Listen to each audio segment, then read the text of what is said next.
Hello, my name is Hugo Ortega, and we're over here at Hugo's restaurant in Houston. My name is Hugo Alicia. I am chef and co-owner of Restaurant Michelin in San Antonio, Texas.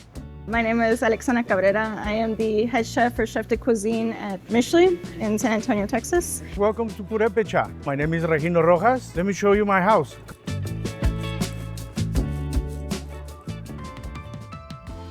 I learned the cooking through my grandmother, so I would consider Hugo's Cuisine is flavors, classic techniques, authentic recipes, everything from scratch.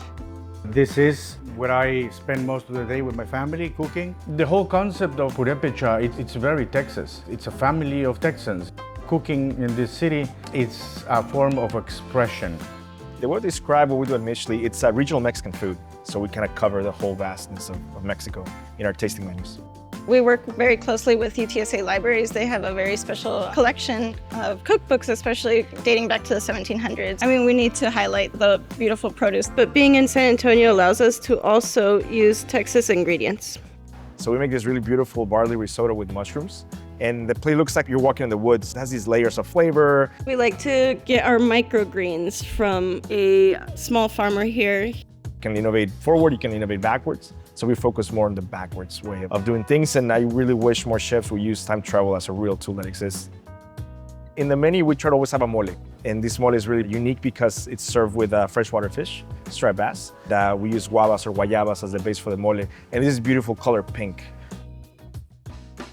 Mexican food is the type of food that needs a lot of education because of its history, because of its very regional cuisine.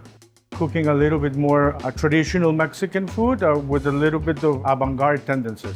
I have a very good quality Texas Wagyu beef tongue that is just delicious. Texas has some of the best beef in the world. Traditional carnitas are made with pork, but in this case we use octopus. Oh man, my favorite tacos, all of them. We have one fish that's also very good, served with a little caviar and a little Mexican white rice. Dallas, it's a great place to obtain all these ingredients because we have a great airport. Even if I go to the corner market, Mexican store, I'll be able to get key ingredients that help us reproduce those traditional dishes that we normally eat on a daily basis in Mexico. Nixtamalization is a technique that you put cal on the corn just to be able to digest it more easy. Hospitality here means really, we take a model from Mexican cuisine that we enjoyed in Mexico. You go to somebody's house, you don't worry about anything but being served, eating the food and drinking the mezcal or tequila. You can come to the restaurant for 3 hours and it's just gonna be just relax and enjoy the food, you know? We don't operate as a restaurant. Family cooking with very old ancient recipes, a lot of respect for the technique.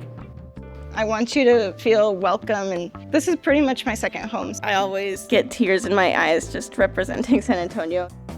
On Sundays, the social reunion on these little towns through Mexico is by going to the market. I want families to come over here on Sunday and enjoy this array of food and flavors and to get to know their own communities. Texas is one of those places that you can get everything. Southern hospitality here, it's a big thing. I want people to experience every dish, where it comes from, how we thought of it, how we eat it, and the story behind it. All of our food comes with a piece of history, a piece of somebody's heart.